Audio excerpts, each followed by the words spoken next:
box and rating it and watching that one as well. Please help me welcome our next speaker, Jackson Pomsky.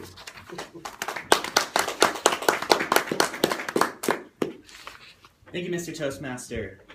Fellow Toastmasters. One of the weird things that you hear about public speaking is Jerry Seinfeld's joke, saying that people would rather be in a coffin rather than be giving a public speaking. I find that argument to be quite flawed. What I think is weird is if you took to the person and said, hey, would you rather give a short 5-minute presentation or be thrown out of a window, covered in a straitjacket, plummeting down 50,000 feet to your death, covered in venomous spiders? Ew. Which one would you rather do? And according to his study, he goes, you know what, this is awesome being covered by these spiders. I think I'm going to stick with this rather than give the speech. No spiders, thank you. Another thing that I find weird is the Atkins diet. I've tried many different diets, and what I find what's weird about the Atkins diet is that it teaches that you can eat a pound of bacon and still lose a pound of fat. Personally, for me, I'm waiting for the Krispy Kreme diet to come out. Another weird thing about getting healthy, it's expensive.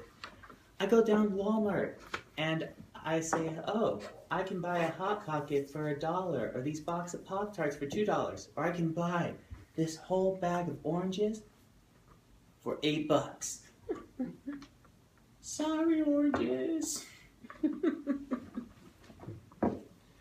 But one of the things that's really stupid about trying to lose weight is you have that one friend who breaks all the rules and still manages to lose weight. I have a friend like that. His name's Carl.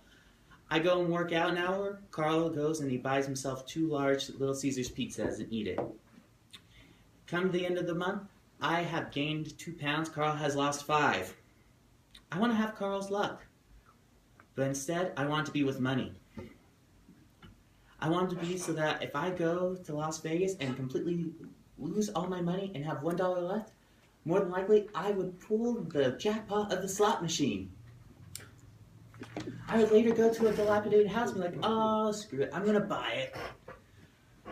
2 years later, they're going to tell me, Jackson, you know that house you bought? You mean the horrible investment that shouldn't have helped me at all?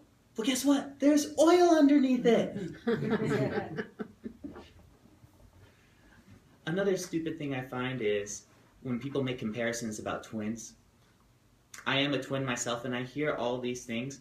And one of the stupid things about being a twin is you have people come to you and say, are you the good twin or the evil twin? What kind of message are we sending to the person? Sure, for the good twin, he messes up, the mother goes, why did you do that, Jeff? You're the good twin. Why did you break my dishes? Then comes me. Why did you break my dishes, Jackson? You're the evil twin. A weird thing about being a twin is the idea that people think that you and your sibling share an innate and natural connection. That whatever he's feeling, you're feeling. Can you imagine how problematic that would be if that was true and you were trying to date someone? You and your brother both look out over the sea of eligible women. And to your eyes, you catch the one. You go to your brother like, oh my goodness. I think I love that girl over there. Your twin says, no, I love her. And your wingman now becomes your worst enemy. I want her, no, I want her, no, I want her, no, I want her. I'm also an engineer, for those people that don't know.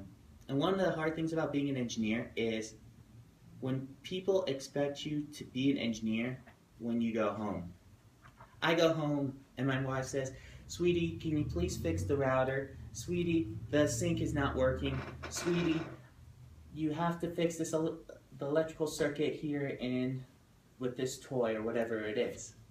Can you imagine how that would be for a doctor? He comes home, Honey, James got the flu. You have to go and give him a checkup. Oh, Clara is also having a surgery being done in the other room. You need to go and fix that. Another thing that's hard about my life is when my pranks go horribly wrong. I'm an avid pranker. I love pranking. But one of the hardest things about being a pranker is having your pranks go awry, which they always happen to me.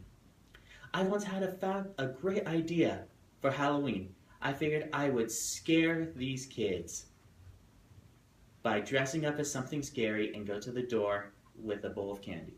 And so I go and I'm putting on this bloody makeup and everything, but I couldn't get it to work. I look some kind of like grotesque zombie.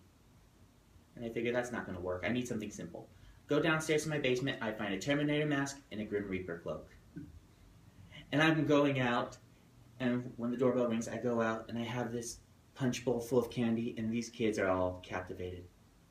Oh my gosh, I didn't know there was such thing as a Grim Reaper Terminator. They grab one candy, also gingerly, and when they go to grab the second one, I go, "You can only have one." Completely scared, they go away, they have a good laugh, everything's fine. I hear the door knocking another time.